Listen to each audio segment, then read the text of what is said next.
Hey guys, this is Jim. I restore World War II Axis vehicles. Today I'm particularly excited to show you something that I shipped to Poland, my in-laws. It was dug out of an eastern battlefield. It is a battlefield relic. But let's move over to the piece I'm talking about here.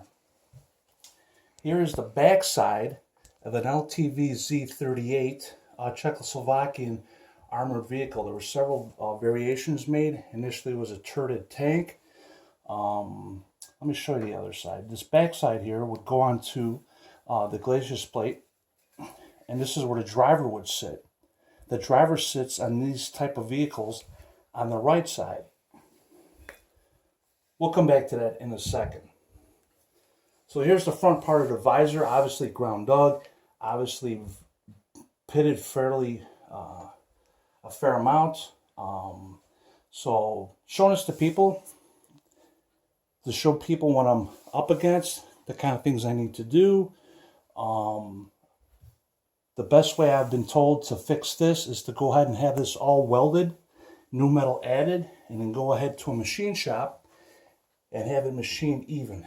There's supposed to be an indentation here. Perhaps we'll accent that with a round type of machining tool.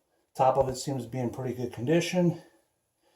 And if my camera woman here could zone in, I'd like to show you something I did not notice in my original pictures, which appears to be a bullet hole, probably from a Soviet, perhaps anti-tank rifle. Not exactly sure. I will measure this and in further videos perhaps go into more detail. So that's something, as I restore it, I am going to keep. Kind of an interesting thing to find, and was pretty excited actually to see that. Back to the back side. As you can see here, it is pitted, but I think this will clean up nicely with simple surface grinding. Here we have two mounting points for the glacis plate. This one here is broken off. This one's stripped out. Obviously, we'll just have this completely removed. New bolts put in there.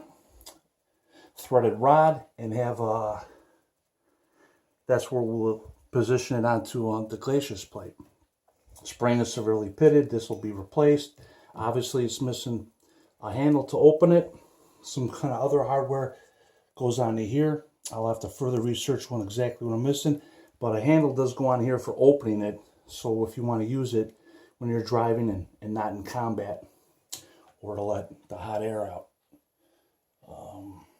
I think this will clean up fairly nice. So, take another look at it here.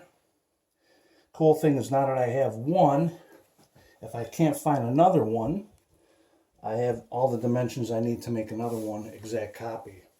Trying to go with original pieces wherever I can, but with the conflict going on in the East, it's getting harder and harder to obtain these pieces with more and more collectors, and also harder and harder to find ways to get these items shipped. So if you guys have any questions, have any comments, please let me know. Thanks for tuning in.